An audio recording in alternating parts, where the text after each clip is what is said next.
नमस्कार, खबरें खेती में आपका स्वागत है। मैं हूं रूपम। आइए एक नजर डालते आज क्या है खास कृषि समाचार में।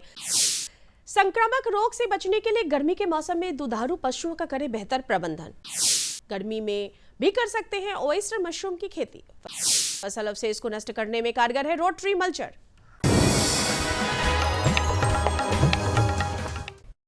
राज्य में अब धीरे धीरे गर्मी बढ़ रही है। ऐसे में पशुपालक किसान भाइयों को अपने पशुओं, खासकर दुधारू पशुओं की उचित देखभाल करना बेहद ही जरूरी है। दुधारू पशुओं में इस समय थनैला रोग का खतरा काफी बढ़ जाता है, जिसका असर दूध उत्पादन पर पड़ता है। थनैला रोग मुख्यतः पशु के खराब, गंदी, नमीयुक्त स्थान पर रखने या बैठने से जीवाणु संक्रमक द्वारा पैदा होता है। इसलिए पशुपालक किसान भाई पशु आवास एवं दूध निकालने के स्थान को हमेशा साफ सुथरा रखें, सूखा रखें। इसके अलावा स्वस्थ पशुओं को रोगी पशुओं से अलग रखें। सबसे पहले कि साफ सफाई का अच्छा ध्यान करें। जो जहाँ पर भी पशु आप रखते हैं तो कोशिश करिए कि जहाँ पर आप दूध निकालते हैं तो वहाँ पर उसकी सफाई रखिए। या दूध को गाय या भैंस जो भी है पशु हैं आपको, उनको अलग जगह ले जा करके दूध निकालिए, ताकि वहाँ से वो थनैला जो होता है वो इन्फेक्शन नहीं होगा उससे। हमारे यहाँ अलग अलग जलवायु और मौसम के हिसाब से मशरूम की कई किस्मों का उत्पादन किया जाता है। वातावरण में ताप और नमी से मशरूम के उत्पादन पर असर पड़ता है। आज हम आपको बताएंगे गर्मी के मौसम में ओयस्टर मशरूम की खेती कैसे की जाए। वैसे देखा जाए तो मशरूम की खेती के लिए ठंड का मौसम ही उपयुक्त माना जाता है, लेकिन गर्मी के मौसम में भी किसान भाई मशरूम की खेती काफी आसानी से कर सकते हैं। आज हम बात करेंगे ओयस्टर मशरूम की। दरअसल ओयस्टर मशरूम की खेती के लिए तापमान 20 से 25 डिग्री सेल्सियस ही मुफीद मानी जाती है, लेकिन गर्मी के मौसम में तापमान 40 डिग्री या उससे भी अधिक रहने के कारण इसकी खेती करना थोड़ा मुश्किल होता है। इसके लिए किसान भाई एक कमरे में मशरूम के बैग को टांग दें और उस पर पानी का छिड़काव अवश्य करते रहें, ताकि बैग में नमी बनी रहे। इसके अलावा कमरे के चारों तरफ से टाट का बोरा लगा दें और उसमें भी नमी बनाए रखने के लिए पानी का छिड़काव समय समय पर करते रहें। ऐसा करने से ओयस्टर मशरूम के उत्पादन के लिए जो तापमान की जरूरत होती है वह बनी रहेगी और उत्पादन में भी काफी वृद्धि होगी।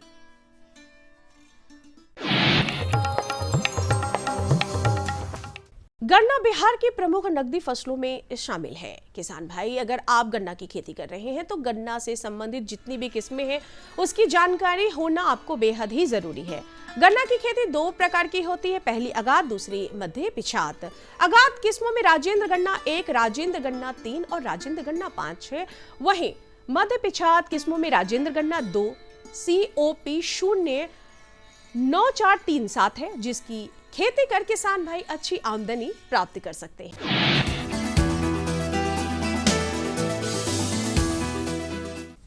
रोटरी मल्चर एक ऐसा आधुनिक कृषि यंत्र है जो ट्रैक्टर के साथ जोड़कर खेतों में चलाया जाता है। इस यंत्र के जरिए फसलों के अवशेषों को बारीकियों से काटा जा सकता है। इस यंत्र की यह खास बात है कि यह मिट्टी की उर्वरकता को बनाए रखता है। इसके अलावा इस यंत्र की मदद से बाग बगीचों में झाड़ी, फल, सब्जियों के अवशेष को काटकर नष्ट करने जैसे कई कार्य काफी आसानी से लिया जा सकता है।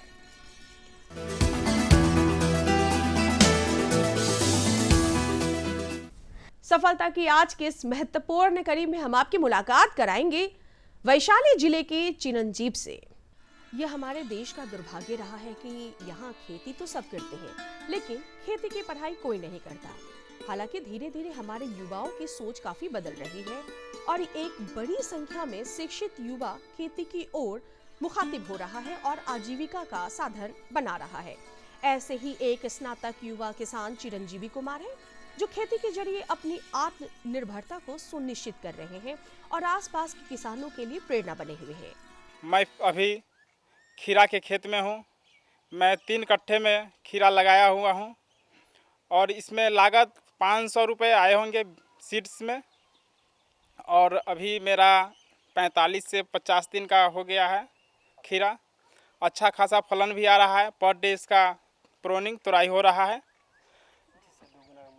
और इसमें दोगुना मुनाफा भी मिल रहा है। दरअसल समेकित खेती परंपरागत खेती का कोई विकल्प नहीं। खेती के दोनों तरीकों को साथ साथ चलाने की जरूरत है। कम समय में तैयार होने वाली नगद फसलें किसानों को बड़ी राहत दे सकती है, लागत कम और मुनाफा ज्यादा।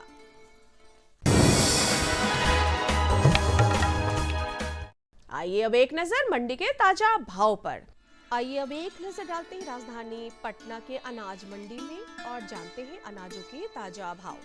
लोकल गेहूं 3500 रुपए प्रति क्विंटल, सुपर चावल 5200 रुपए प्रति क्विंटल, अरबा चावल 5500 रुपए प्रति क्विंटल, सुपर बासमती चावल 11000 रुपए प्रति क्विंटल। और कैसा रहेगा राजधानी पटना का तापमान, एक नजर डालते हैं मौसम के मिजाज पर। राजधानी पटना समेत प्रदेश में पछुआ हवा का प्रभाव लगातार जारी है। दोपहर में प्रचंड धूप के बीच पछुआ लू में बदल रहा है। प्रदेश के विभिन्न शहरों का अधिकतम तापमान भी सामान्य से 1-2 डिग्री ऊपर जाने की संभावना है। इस मौसम में किसान भाइयों को सलाह दी जाती है कि आने वाले दिनों में तापमान बढ़ने की संभावना को ध्यान में रखते हुए सब्जियां और सब्जियों की नर्सरी, जायद फसलों तथा फसलों के साथ साथ फलों की बागीचों में हल्की सिंचाई नियमित अंतराल पर करते रहें। हमारे अन्नदाता किसान भाइयों को पूनम का नमस्कार और स्वागत है आपका अपने कार्यक्रम कृषि दर्शन में। किसान भाइयों, अभी आपने देखा कृषि जगत से जुड़ी तमाम हलचलों को खबरें खेती के माध्यम से। किसान भाइयों, जैसा कि आप जानते हैं, जलवायु परिवर्तन अपने आप में एक चुनौती बनकर उभरा है, जिसकी वजह से कई परेशानियों का सामना करता है, चाहे खेती किसानी से हो या फिर पशुपालन से।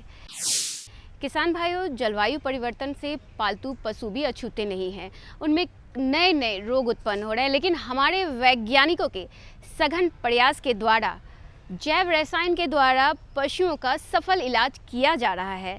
तो हम जानेंगे कि कैसे जैव रसायन के द्वारा पालतू पशुओं में रोग निदान किया जा रहा है और इसके क्या क्या लाभ है, हमारे विशेषज्ञ डॉक्टर हिमालय भारद्वाज जी से।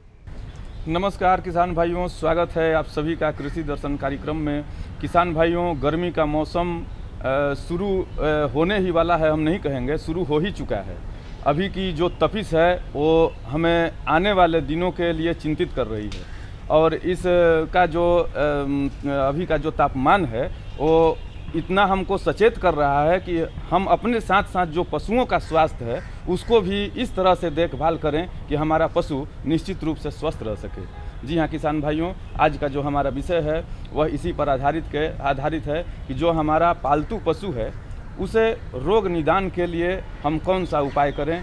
और इस खास विषय पर जानकारी देने के लिए हमारे साथ मौजूद हैं डॉक्टर हिमालय भारद्वाज, जो सहायक प्राध्यापक हैं बिहार वेटनरी कॉलेज पटना में। सर, कृषि दर्शन कार्यक्रम में आपका हार्दिक स्वागत है। नमस्कार सर, जो हमारे पालतू पशु हैं तो रोग निदान के लिए जो जैव रसायन की हम भूमिका की चर्चा करेंगे कि जो जैव रसायन की भूमिका है वो किस तरह की है, वो कितनी कारगर है। किसान भाइयों और बहनों, जैव रसायन विज्ञान का हम जैसे गर्मियां आ रही हैं तो गर्मियों में पशुओं के देखभाल के लिए बहुत ज़्यादा एहतियात बरतने की ज़रूरत है। तो इसके लिए खून की जांच बहुत ही ज़रूरी हो जाती है, जिससे हम कोई भी पशु बीमार है या पूर्णतः स्वस्थ है इसका पता कर सकते हैं। तो खून की जांच करने के लिए हम 2 तरीके से नमूना लेते हैं। पहला नमूना हम पर्पल कलर की ब्लड वायल्स के अंदर ले सकते हैं, दूसरा नमूना हम लाल रंग की वायल्स के अंदर ले सकते हैं। तो पर्पल कलर की वायल का नमूना कंप्लीट ब्लड काउंट, पूर्ण खून की जांच करने के लिए उपलब्ध होता है, और लाल रंग में इकट्ठा किया गया खून पूर्णतः जम जाता है, कुछ समय के बाद पूर्णतः जम जाता है, जिससे सीरम निकलता है। उस सीरम का प्रयोग हम आगे सीरम जैव रासायनिक जांच में करते हैं। तो इसके लिए हम जैव रासायनिक के अंदर बहुत सारे पैरामीटर कर सकते हैं जो कि हेल्प करते हैं पशुओं के कोई भी बीमारी को पता करने के लिए।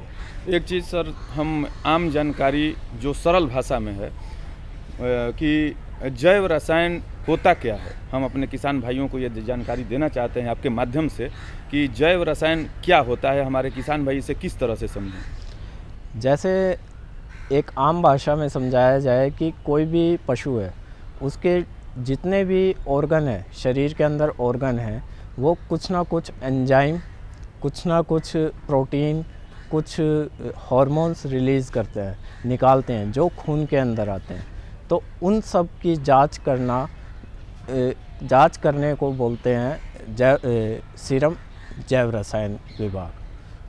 सीरम जैव रसायन के द्वारा हम उसकी जांच कर सकते हैं। तो सर, जैव रसायन के अंतर्गत कौन कौन से ऐसे जांच हैं जो इसके दायरे में आते हैं सर? इसके जैव रसायन के अंदर, सीरम जैव रसायन के अंदर हम कई प्रकार के टेस्ट जांच के रूप में करते हैं। इसमें सबसे पहला आता है लीवर की जांच के लिए हम ट्रांस अमीनेज एंजाइम का की जांच करते हैं खून के सीरम के अंदर। तो इसके लिए हम सीरम सबसे पहले खून को रेड ब्लड वायल में कलेक्ट करते हैं, उसको लैब के अंदर लेके आते हैं, उसको फिर हम कुछ समय के बाद सेंट्रीफ्यूज करते हैं। तो सेंट्रीफ्यूज करने पे पता चलता है कि उसमें सीरम ऊपर आ गया। तो सीरम को उसके बाद हम मशीन के अंदर ऑटोमेटिक एनालाइज़र है हमारे बिहार पशु चिकित्सालय के अंदर, हम उसके अंदर रन करते हैं। तो उस लेवल के बाद हम एक रेंज आती है, उस रेंज से हमें वैल्यू से हमें पता चल जाता है कि भाई इस पशु के अंदर ये बढ़ा हुआ है या कम है। तो अगर बढ़ा हुआ है तो इसका मतलब पशु किसी ना किसी बीमारी से ग्रसित है। तो इसमें सबसे पहले आता है लीवर। तो लीवर के अंदर हम करते हैं ट्रांसअमीनेज टेस्ट। तो ट्रांसअमीनेज टेस्ट करने के लिए ट्रांसअमीनेज टेस्ट हमें बताता है कि लीवर के अंदर कोई बीमारी तो नहीं है। तो इसके अंदर SGPT, SGOT का नाम आपने सुना ही होगा। तो ये टेस्ट हम करते हैं। उसके बाद आते हैं ALKP, अल्कलाइन फॉस्फेटेज टेस्ट। ये टेस्ट बहुत ही लाभकारी टेस्ट होता है, जो कि हड्डियों के साथ साथ लीवर की एक्टिविटी को भी बताता है कि लीवर सही काम कर रहा है या नहीं काम कर रहा है। दूसरे नंबर पे आता है किडनी। तो जैसे छोटे पशु हो गए, गर्मियाँ आ रही हैं, छोटे पशु हो गए हैं, छोटे आपके घर में पेट्स होगा, डॉग होंगे, बिल्ली होंगे, तो उनमें किडनी अफेक्ट होने के बहुत ज़्यादा चांसेस बढ़ जाते हैं। तो उसके लिए 2 पैरामीटर हम मेनली करवाते हैं, क्रिएटिनिन एंड यूरिया। तो क्रिएटिनिन मेनली मसल के अंदर क्रिएटिनिन फॉस्फेट के मेटाबॉलिज्म से बनता है, जो नॉर्मली मूत्राशय में निकलता रहता है। लेकिन जब किडनी ख़राब हो जाती है या किडनी उसकी किसी दवाई के कारण, मौसम के इफ़ेक्ट के कारण, ओबेसिटी के कारण, ब्लड प्रेशर के कारण अगर ख़राब हो जाती है तो क्रिएटिनिन का लेवल ब्लड के अंदर बढ़ने लगता है, जिसे हम जांच करके बता सकते हैं कि उसके अंदर किडनी डिजीज़ है या नहीं है। इसी प्रकार से बोन का कोई डिफेक्ट है, बोन उसकी कोई ख़राब है, तो उसके लिए हम देख सकते हैं कि उसमें कैल्शियम का लेवल क्या है या नहीं है।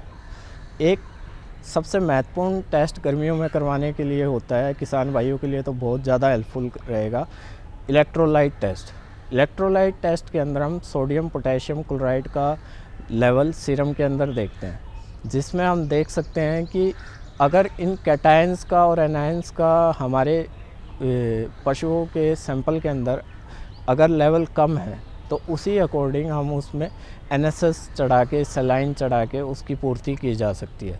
तो ये सबसे जल्दी पूर्ति करने का, किसी भी बीमारी को दूर करने का सबसे अच्छा तरीका है, उसकी जांच करवा के। एक चीज़ सर, हमने गौर किया कि आपने जो जैव रसायन के अंतर्गत जितनी भी जांचों का विस्तृत जानकारी हमारे किसान भाइयों तक पहुंचाई, तो इसमें एक और सवाल आ जाता है कि जो हमारे किसान भाई पशुपालन के क्षेत्र में अपने पशुओं को स्वस्थ रखने की सोच रखते हैं, तो सर उनके लिए जो गांव देहात के जो हमारे पशुपालक भाई हैं, अगर उनका पशु किसी बीमारी से ग्रस्त हो गया तो वो जांच का जो ज़रूरी आवश्यक जो तत्व होता है उसे किस तरह से ले जाएं। अगर वो पशु नहीं ले जा सकते हैं जांच केंद्र पे, तो उनके लिए सर क्या आपकी राय है?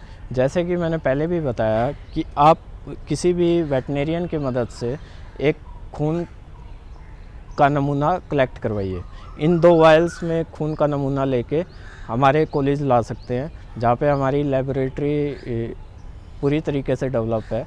तो हम उसमें कंप्लीट ब्लड काउंट या पूर्ण खून की जांच कर सकते हैं, जिसमें कि हीमोग्लोबिन हो गया, उसका प्लेटलेट्स होगी, सफ़ेद रक्त कोशिकाएं होगी, लाल रक्त कोशिकाएं होगी, इन सब की आकृतियाँ, परिजीवी टेस्ट हो गया, तो इन सब का पता कर सकते हैं।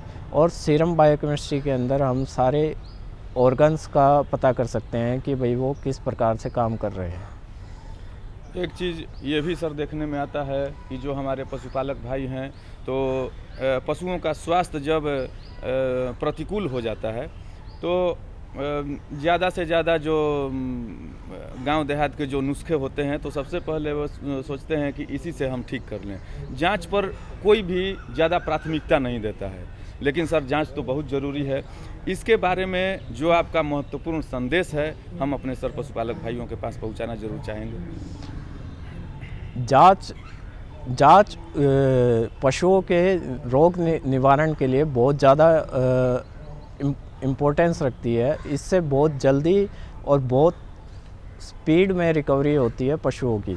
अगर हम देसी नुस्खे अपनाते भी हैं तो जांच के साथ हम ये पता कर सकते हैं कि उसमें कौन सा ऑर्गन उसका ज़्यादा अफेक्ट हो रहा है। अगर लीवर अफेक्ट है तो लीवर का संबंधित हम उसमें दवाइयाँ दे सकते हैं। अगर किडनी अफेक्टेड है तो हम किडनी के साथ उसकी अकॉर्डिंग दवाइयाँ दे सकते हैं।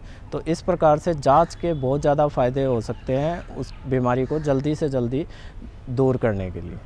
सर, जैव रसायन के अंतर्गत जो जांच का आपने जिक्र किया कि जो भी जांच है, तो उसका जो ग्रामीण स्तर पे जो जिसकी उपयोगिता काफ़ी बढ़ जाती है, तो उस उपयोगिता को और बढ़ाने के लिए सरकार की जो योजनाएं हैं कि कैसे हमारे पशुपालक भाई जागरूक हों, तो जो ताकि हमारा जो पशु का स्वास्थ्य है वो बेहतर हो सके, तो इसके बारे में सर कुछ जानकारी हम अपने पशुपालक भाइयों तक पहुंचाना चाहेंगे।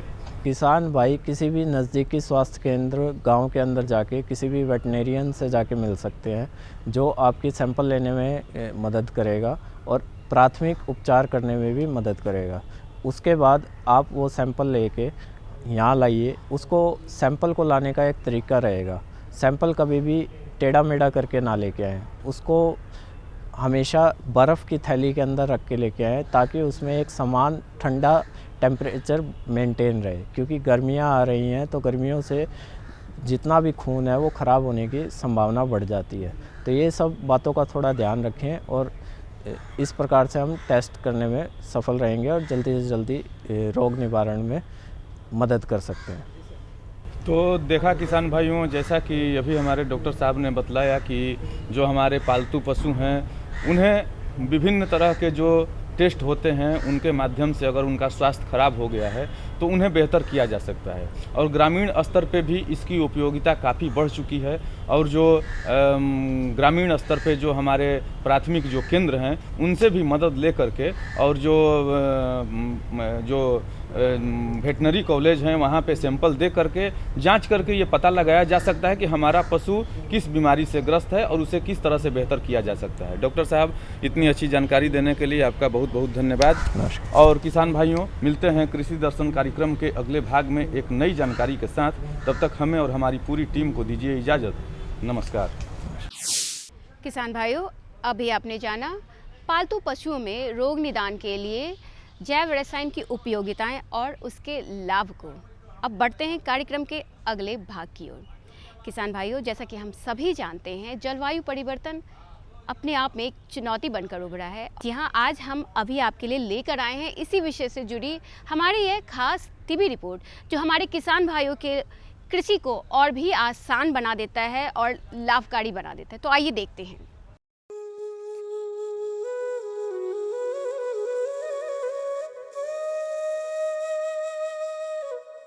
भारत की आबादी के 58% हिस्से की जिंदगी का प्राथमिक स्रोत खेती है।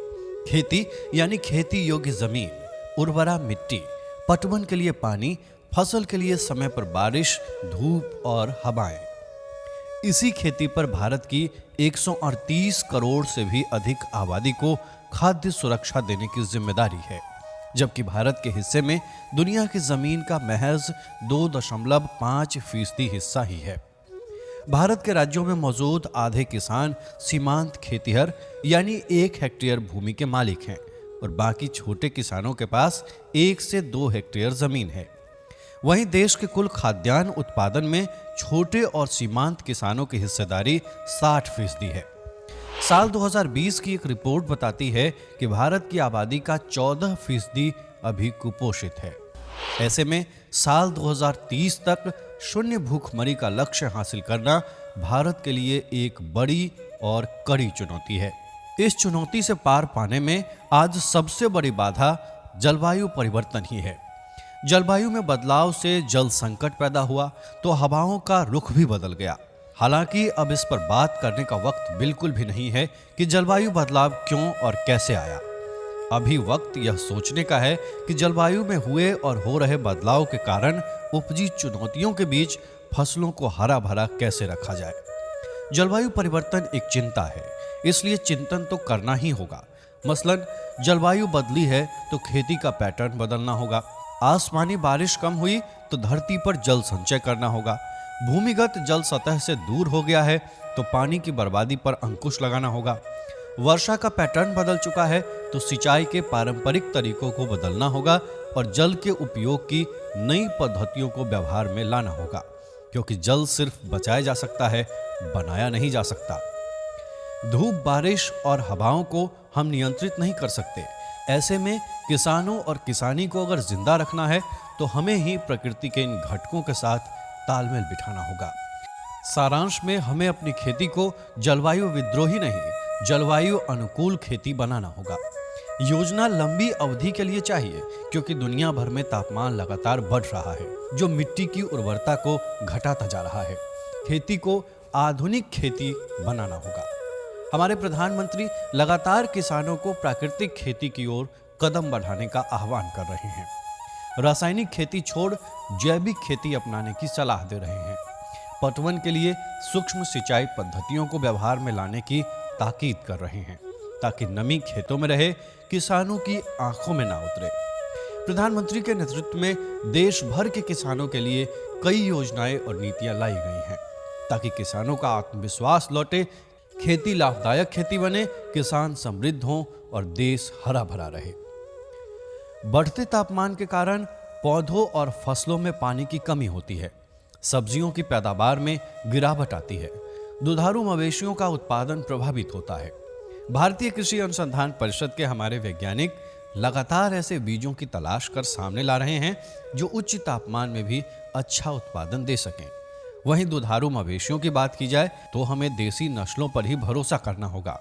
देसी नस्ल की गाय भैंसें दूध कम देती हैं, लेकिन दूध की गुणवत्ता जर्सी और क्रॉस ब्रीड वाले विदेशी नस्लों से बहुत अधिक होती है।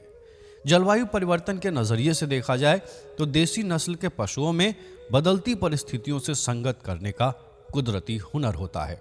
एक तरफ जहां ड्रीप और स्प्रिंकलर कृषि यंत्रों से ही सिंचाई के कार्य करने होंगे, वहीं फसलों के वैसे प्रभेदों का चयन करना होगा जो कम पानी में भी बेहतर उत्पादन दे सकें।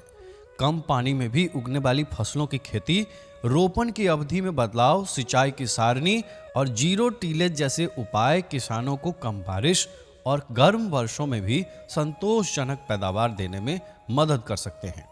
जलवायु अनुकूल खेती अपनाने की रणनीतियों के रिस्पॉन्स फार्मिंग एक अच्छा विकल्प हो सकता है, क्योंकि जलवायु में बदलाव अपवाद को छोड़कर अचानक नहीं होता है। रिस्पॉन्स फार्मिंग एक ऐसा नजरिया है जिससे स्थानीय मौसम की जानकारी के आधार पर कृषि विशेषज्ञों के मशवरों के मुताबिक खेती की जाती है। मिट्टी के स्वास्थ्य की सुरक्षा और रोपाई से पहले मिट्टी के नमूनों की जांच से फसल उत्पादन और मिट्टी की उर्वरता दोनों बढ़ती है और लागत घटती है, क्योंकि मिट्टी में प्राकृतिक तौर पर भी पोषक तत्व मौजूद रहते हैं। केंद्र सरकार की मृदा स्वास्थ्य कार्ड योजना इसी के संदर्भ में है। खेती में फसल चक्र को अपनाकर भी जलवायु परिवर्तन के दुष्प्रभावों से हमारे किसान बच सकते हैं।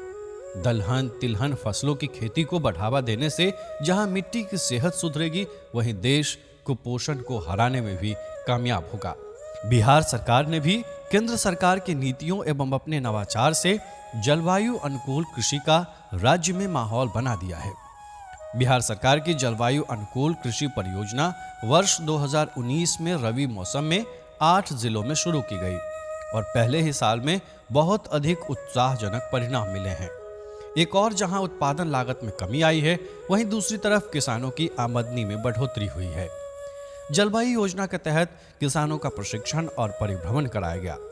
8 जिलों में बुआई की नई विधियों का प्रदर्शन किया गया, जैसे रेडवेज पर गेहूं, मक्का और आलू लगाए गए। हैप्पी सीडर और जीरो टीलेज से गेहूं, धान, सरसों, चना तथा मसूर लगाए गए। रोटरी मल्चर से धान के अवशेष खेत में मिलाए गए। पायलट प्रोजेक्ट के तौर पर शुरू किए गए 8 जिलों में जलवायु अनुकूल कृषि की सफलता के बाद अब इसे पूरे 38 जिलों में लागू करने का सरकार मन बना चुकी है। यह परियोजना प्रत्येक जिले के 5-5 गांव में उस जिले में स्थित कृषि विज्ञान केंद्रों के माध्यम से लागू किया जाएगा, ताकि जलवायु अनुकूल फसल पद्धति का सही तरीके से किसानों के बीच प्रदर्शन किया जा सके। जलवायु परिवर्तन जैसे चुनौती को बिहार के किसान जलवायु अनुकूल कृषि द्वारा एक अवसर में बदल रहे हैं। फसल चक्र और उत्पादन तकनीक में बदलाव से बिहार एक नई कृषि क्रांति की मिसाल बनकर उभरेगा। आने वाली नस्लों को बचाना है तो फसलों को बचाना होगा, और यह तभी संभव होगा जब हम जलवायु अनुकूल खेती को ही अपनाएंगे। अब वक्त है आपसे विदा लेने का। अगले अंक में हम फिर हाजिर होंगे ऐसे ही कुछ नई और खास जानकारियों के साथ। तब तक मुझे और हमारी पूरी कृषि दर्शन टीम को दीजिए इजाज़त। नमस्कार। हमारा पता है कृषि दर्शन, कमरा नंबर 203, द्वारा केंद्र निदेशक, दूरदर्शन केंद्र पटना, फ्रेजर रोड, पटना। हमारा ईमेल एड्रेस है director@ddkpatna@gmail.com और kddkpatna@gmail.com।